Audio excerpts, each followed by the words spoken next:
absolute comedy genius. None of it could be made now. What about Balls of Steel on Channel 4, which, of course, I presented for 3 series? It was a global hit. It's had millions of views on YouTube, but if I presented that now, I'd probably go to jail. So is comedy dying? To debate this, I'm delighted to welcome the highly respected comedy journalist John Fleming, author and columnist Drew Allen, who is the star of The Drew Allen Show. We'll give you all his details at the end of this, and acting legend, true British national treasure, and comedy icon Christopher Biggins. Chris Biggins, I've got to start with you. Is comedy dying? Yes. It's as simple as that. I think it is. I mean, tonight there's a programme on, as we're now speaking, on Les Dawson. Now, Les Dawson was a truly funny man. He knew what comedy was all about. He was brilliant. He was really funny. That is what makes me laugh. People like Les Dawson. Some of the programmes we have on now, I don't laugh at all. Well, I wonder whether politics have come into comedy, and that's the problem, because if we look at a show like Mock the Week, Christopher Biggins, it just felt like a 30-minute political lecture.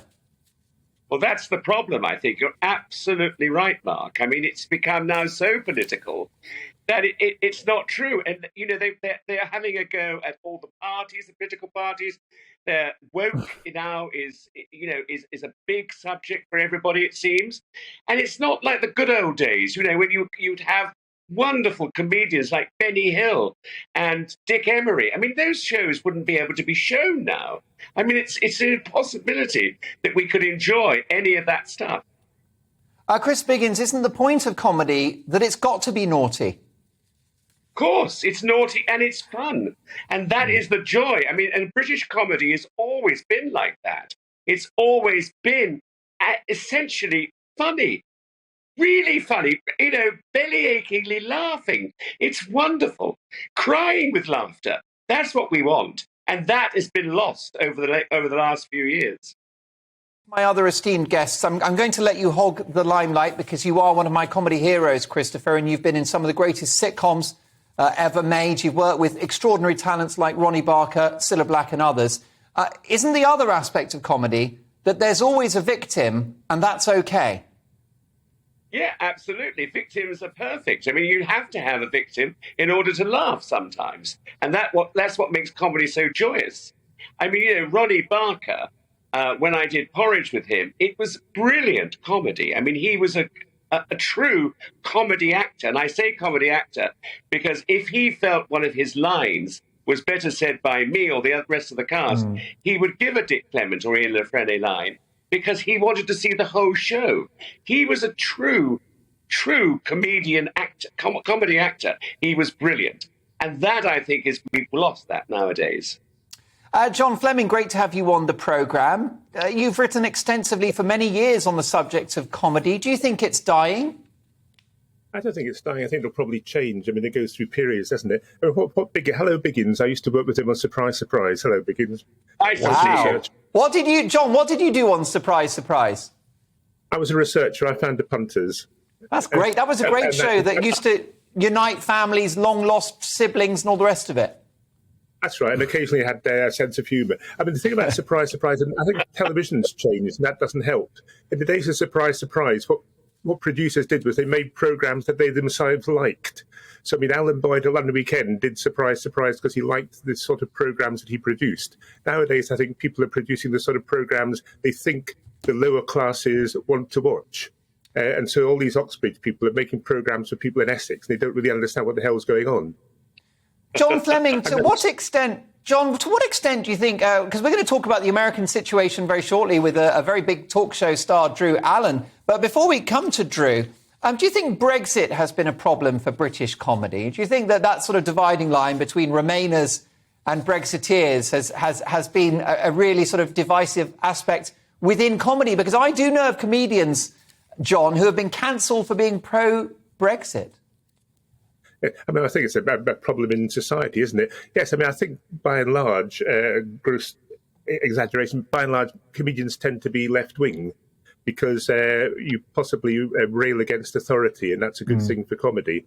And so most comedians are left-wing, and therefore if you're left-wing, you're going to take certain views.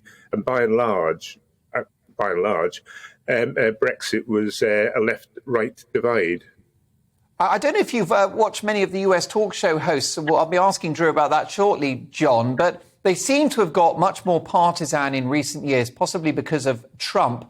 But what about shows like The MASH Report, which seem to be one long attack on the Conservative Party and on Brexit? Well, I think, again, that's because their television producers nowadays are making programmes for themselves and their mates who have lunch in Soho wineries. They don't make programmes for the punters. I mean, in my glorious days when I was young in the late 17th century, I mean, television programmes, comedy television programmes were on at peak time. They were on 7:30, 8 o'clock at night. Nowadays, comedy programmes tend to be either on minority channels like BBC Three or something, or late night Channel 4, or they tend to be very late night. So they're after 9 because they're a bit rude with some words, or they're on at 10:30. So in my days, comedy was populist. Now it isn't. It's it's in a strange way elitist because it's made by people for their chums, not for the people who are actually watching the programme. We've seen, haven't we, some comedies being either given a trigger warning at the start of the show. We saw an episode of Fawlty Towers that was actually removed from its platform for a while, even though the episode contained a message of anti-racism, which sort of the woke warriors didn't seem to get the memo on that one. And then you've got shows like Little Britain that have also been cancelled by the organisation that made them, the BBC. I mean, Little Britain, OK, it was hit and miss, but at times it was wildly offensive and wildly hilarious, John. Yes, I mean, I think you have to be offensive to be... The key thing is the word punchline. At the end of a joke, there's a punchline, and you laugh at the punchline.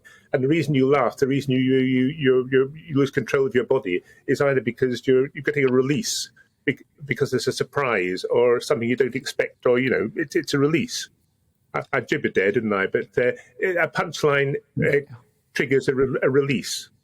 Well, for sure. Now, Drew Allen, you've had huge success with the Drew Allen Show because it's very un-PC and you don't self-censor, which is why you're a very entertaining man with a growing audience.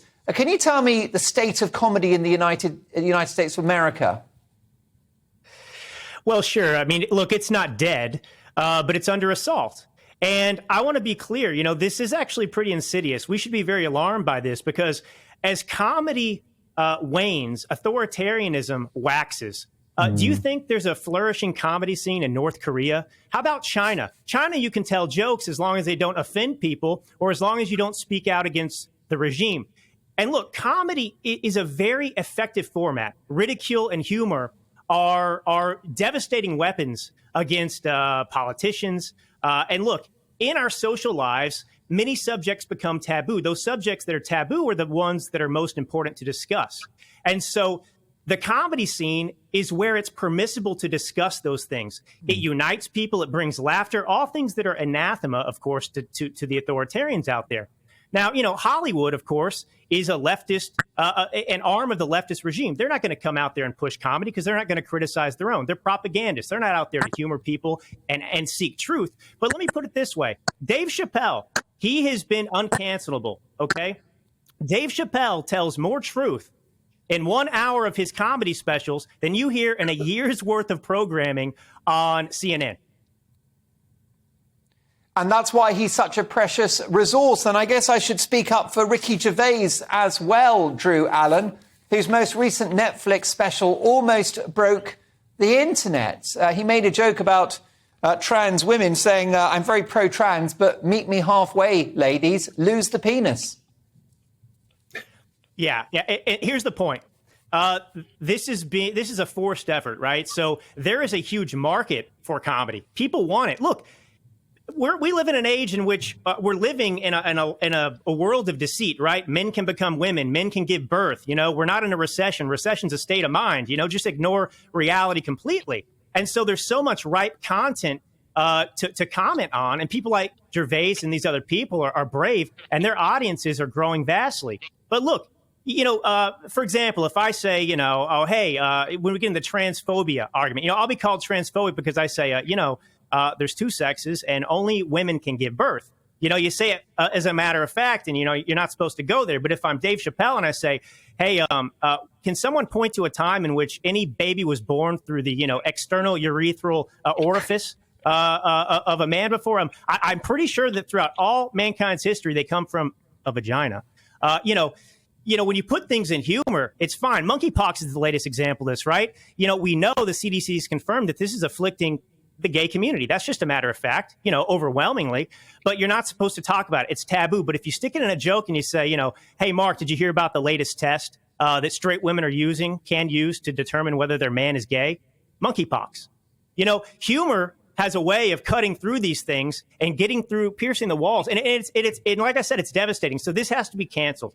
That's why this assault on comedy is ongoing, because it's effective. It opens people's minds, and the regime can't tolerate it. Stand-up comedy seems to be the home of free speech in the United States, and perhaps here in the UK as well, Drew Allen. You've got comedians like Ricky Gervais, Louis C.K., Bill Burr, another genius, who are wonderfully politically incorrect with a legion of fans. We've also got podcasts like your brilliant podcast, The Drew Allen Show, and, of course, The Joe Rogan Experience, which gets 11 million listens a week. I'm a bit concerned about regular American television, though, which is woke, isn't it? And I think comedy on regular TV, like in the UK, seems to be in long-term decline, and the audience figures seem to be heading south as well. I look back on some of the greats, Drew Allen, the kings of late-night entertainment television, Johnny Carson, David Letterman, Jay Leno. But now you've got the likes of Stephen Colbert, who recently had a choreographed scene in his show in which people dressed as syringes were pushing the COVID-19 vaccine. Drew. Yeah. I mean, there's zero humor left on that side because, again, look, as I said, comedy is rooted in truth. And so these people are trying to make jokes of things that the root of it isn't even fundamentally authentic. Nobody can relate to it. It's not a humorous issue. And when you refuse to address issues, comedy is about questioning things. It's about controversy. There's no controversy there. There's no joke. There's no punchline. I mean, propaganda is not the same thing as comedy. And that's what these people have been reduced to, is propagandists. I mean, it's stunning to see. But what you do see is people filling the void, right? So the mainstream networks, that usually you would go to for comedy, well, they're just being replaced by other forms on different networks, on different, social media channels, and so on and so forth. So, look, comedy is prepped, I think, to come back very, very strong. And we need it right now. We need to laugh. We need to address these issues that are so important. And I think it's going to happen, but it's not going to happen the way it used to, because that is dead, because they've decided that, their political party affiliation is more important than pursuing the truth and humor. Before I go back to Christopher and John, Drew, let me ask you finally, in relation to the States, why TV comedians are giving Joe Biden such an easy ride. Many of them are still banging on about Donald Trump, even though he left the White House 2 years ago. Yeah. It's pretty stunning because, in the past, whether it was George Bush or somebody else, I mean, look, there's so much rampant humor available for these people. There's never been someone easier to make jokes about than Joe Biden, who, the basement jokes, the applesauce, the diaper, the farts in front of the queen, whatever it is. This guy, this administration, I mean, sitting here telling us essentially the sky is green, it's not blue. There's so much. But these people refuse to question it because they're so blinded by their allegiance to, it's turned into an authoritarianism thing is the problem for me. And, this is the thing. All these great people that made their careers questioning the establishment, and we should all do that all the time. Well, now they have become the establishment. It is a stunning change. I mean, really, the whole cancel culture, it's rooted in communism, Marxism. But, the counterculture movement has been taken over by people more like me that are questioning things, that are raising attention to questions. And these people are just standing up and defending, the status quo now. Drew, let me get a plug in for your fantastic book that I've just started. It's called Uncommon Sense, Citizens of America, on the urgent subjects of our present tyranny and civil war. It's a cracking read. It's excoriating, it's spicy, and highly entertaining, as is your podcast, which is called The Drew Allen Show. Let me come back to you, Christopher, if I may. How do we fix this? How do we save comedy? Well, I think nowadays things are really tough. We're going through a bad financial situation. We've got problems with our families. We've got problems everywhere with the government. Life is not a bowl of cherries. What do we want? We want to laugh. We want to turn on something on the television and laugh, ache with laughter. We want to have a good time because we're surrounded by bad times. Now, come on, let's all get straight and make a laugh. Too right. Listen, you couldn't be more right about that, Christopher. Amen to that. John, last word goes to you. You've been writing about comedy for a long, long time. Who are the greatest British comedians of all time, in your view? Oh, you and Leo Kurz, obviously. God bless you. Have you been drinking again, John? I don't drink. Well, it depends what you mean by great British comedians. I think Michael McIntyre is a great comedian, but I wouldn't go and see his show because it's going to be the same every night. It's a very slick show. I prefer to see very uneven shows, roller coasters. So I'd like to put in I wrote Malcolm Hardy, a great comedian's autobiography. So I'd like to put in a plug for Malcolm Hardy as being an anarchic comedian who should be better known. A wonderful comedian. And I was doing a show at Up the Creek, his legendary comedy club in Greenwich. And towards the end of the set, I said to the audience, "I'll be back." And he shouted from the side of the stage, "No, you won't." There you go. Comedy's always got a victim. And on that occasion, it was me. My sincere thanks to three fabulous gentlemen, the legend of comedy, broadcasting and showbiz, the wonderful Christopher Biggins. Thank you, Chris. Also, the podcast star and author Drew Allen, star of The Drew Allen Show, and author, columnist and comedy expert John Fleming.